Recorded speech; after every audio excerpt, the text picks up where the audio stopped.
अस्सलाम वालेकुम जी। जी वालेकुम अस्सलाम। सर सबसे पहले हमारे नाज़रीन को दोबारा से अपना नाम बताइएगा। हम माशाल्लाह देखते हैं आप इमरान खान साहब के हर जलसे में मौजूद होते हैं। जब भी वो कॉल देते हैं या जब भी किसी किस्म की बात करते हैं हम आपको यहाँ लिबर्टी में पाते हैं। आखिर आपके अंदर वो कौन सा जज्बा है, कौन सी मोहब्बत है जो आपको बार बार उनके जलसों में खींच लाती है? ये सिर्फ मैं ही नहीं, ये जितने भी लोग यहाँ पे आते हैं, जितने लोग आप देखते हैं जिनको, वो तमाम ही खान साहब से मोहब्बत करते हैं और दिलो जान से मोहब्बत करते हैं। उनकी कॉल नहीं भी आती तो हम लोग आते हैं। हम ये जो आज ये वाक़या हुआ है, इलेक्शन कमीशन को क्या आप दुरुस्त समझते हैं उनका ये फैसला?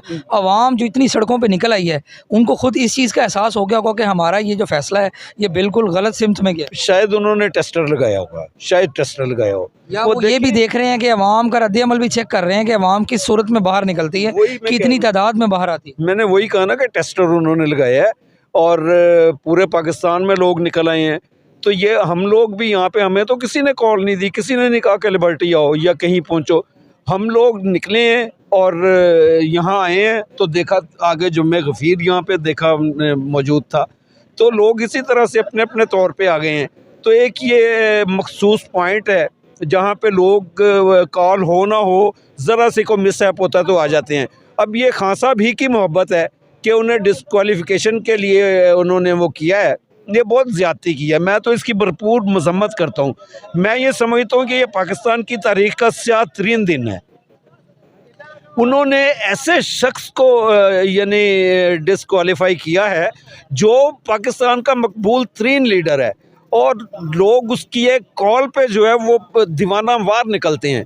तो मैं नहीं समझता कि उनको और देखें ना, उनकी ये उनके दायरा अख्तियार में भी नहीं है इलेक्शन कमीशन के कि वो अदालत लगाए और वो डिस्क्वालिफिकेशन करे, ये उसके दायरा अख्तियार में नहीं है। सुप्रीम कोर्ट के मोअज़्ज़ज़ जज साहिबान ने ये रूलिंग दी है कि ये इलेक्शन कमीशन नहीं कर सकता, उसके बावजूद उसने किया और ये सिर्फ एक यानी अपने आकाओं को खुश किया इसने। ये एलिजिबल नहीं था जरदारी, इसने गाड़ियाँ ली और इसके बाद ये राजा परवेज़ अशरफ आया, यूसुफ रज़ा गिलानी, नवाज शरीफ, इन्होंने तमाम लोगों ने और इन्होंने 15% पे इन्होंने ये चीज़ें सारी ली हैं और खान साहब ने तो ये 50% कर दिया ऐसे और ये इन्होंने 50% पे ली हैं वो अगर एक घड़ी लेके उन्होंने उसे फ़रोख्त किया तो उसकी उन्होंने यानी अपने फ़रोख्त करके जो पैसे थे वो उन्होंने अपने गोशवारे में वो ज़ाहिर किए और वो बल्कि ये भी बताया कि मैंने उनको ख़र्च कहाँ किया है और वो एक रोड बनाया है जो बनी गाला और उसके मज़ाफ़ात में तमाम लोग उससे मुस्तफ़ीद होते हैं, तो वो रोड पे उन्होंने लगाए। तो इसमें कौन सी डिस्क्वालिफिकेशन की बात थी? उनको डिस्क्वालीफाई करें जिन लोगों ने आउट ऑफ द वे जाके चीज़ें ली और वो उनको जो है ना वो हज़म करके बैठ गए हैं। आपको अब लास्ट में क्या लगता है कि आने वाले वक्त में मुल्क के हालात किस तरफ जा रहे हैं? अभी तक इमरान खान साहब ने कॉल नहीं दी और वो नहीं दे रहे, बार बार उसको डिले करी जा रहे हैं, लेकिन अब आपको ऐसा क्या लगता है कि ये अक्टूबर के एंड में या नवंबर के शुरू में अगर कॉल आ जाती है तो लोगों जिस हजूम के साथ सड़कों पर निकलेंगे, फिर क्या ये गवर्नमेंट कंट्रोल कर सके इन सब चीज़ों को? नहीं, गवर्नमेंट तो किसी सूरत भी कंट्रोल नहीं कर सकेगी क्योंकि अवाम का समुंदर होगा। एक जम्मे गफ़ीर होगा जो इस्लामाबाद की तरफ मार्च करेगा और मेरा ख़्याल है कि खान साहब को भी संभालना मुश्किल हो जाएगा। लाखों लोग जो है ना वो नहीं संभाले जा सकते। कोई 50,000 का, लाख का मजमा हो तो वो संभाला जा सकता है, लेकिन जब आपके 10 या 15 या 20 लाख लोग निकलेंगे तो वो तो एक इंसानी यानी समुंदर होगा वो। तो गवर्नमेंट को तो वो कंट्रोल करना मुश्किल ही होगा, वो गवर्नमेंट कंट्रोल नहीं कर सकती और गवर्नमेंट की मेरा ख़्याल है कांपे टांग जाएंगी। यानी खान साहब ने लॉन्ग मार्च अगर अनाउंस किया तो, या वैसे तो उन्होंने कहा था कि अक्टूबर में मैं लॉन्ग मार्च जो है वो अनाउंस करूँगा, लेकिन वो बेहतर समझते हैं। हमारी ख्वाहिश तो ये है कि सुबह ना हो तो वो अनाउंस कर दें।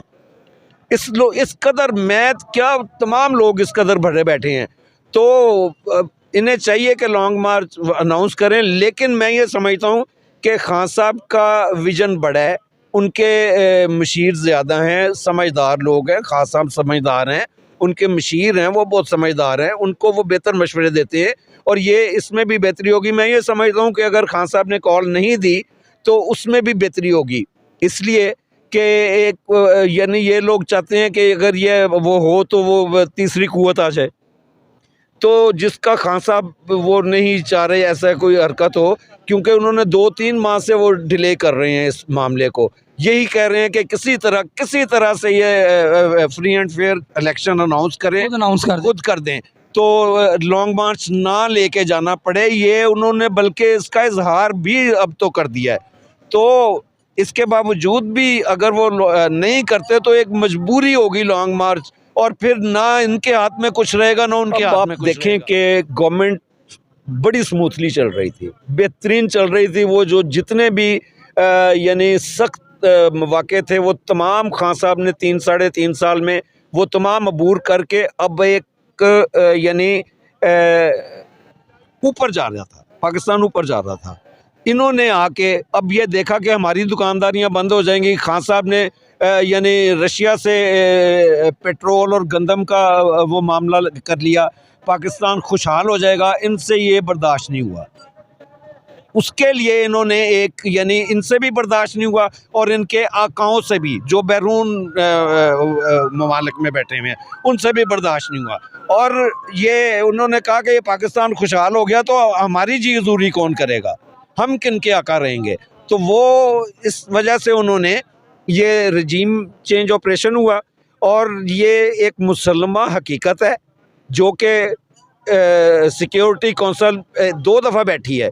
2 दफ़ा, ये एक दफ़ा इमरान खान साहब के दौर में और दूसरी दफ़ा शहबाज शरीफ के दौर में। ये कैसे कहते हैं कि रजीम चेंज ऑपरेशन नहीं हुआ, ये साजिश, ये नहीं है, ये सब कुछ है। ये सिर्फ एक खान साहब को यानी माइनस करने के लिए ये तमाम हरकत हो रही हैं।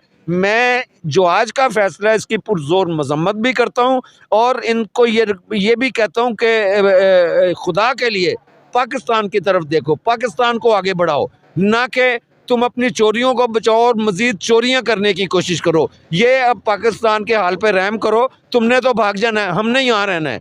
हम और अगर एक अल्लाह पाक ने हमें ईमानदार और अच्छा लीडर दे ही दिया है, दिलेर, ईमानदार, अच्छा आशिक रसूल और जो फुल ऑफ क्वालिटीज़ है जो बंदा, उस बंदे को अगर आप उसका रास्ता रोक रहे हो तो ये यानी मुल्क के लिए नुकसानदेह। आपको खैर मुल्क की तो परवाह कोई नहीं है, आप तो ये कहते हैं कि हमें पैसे मिलने चाहिए, तो वो लेके अभी भी ये इन्होंने जो कुछ ये घपले शपले अब भी इन्होंने मारे हैं। और ये जो पैसे इन्हें मिले हैं इसके लिए, सैलाब के लिए, लोग तो इन्हें पैसे दे ही नहीं रहे थे और जो दिए हैं वो इन्होंने छोड़ने नहीं है, वो भी इन्होंने खा जाने। ये तो इनकी हकीकत है।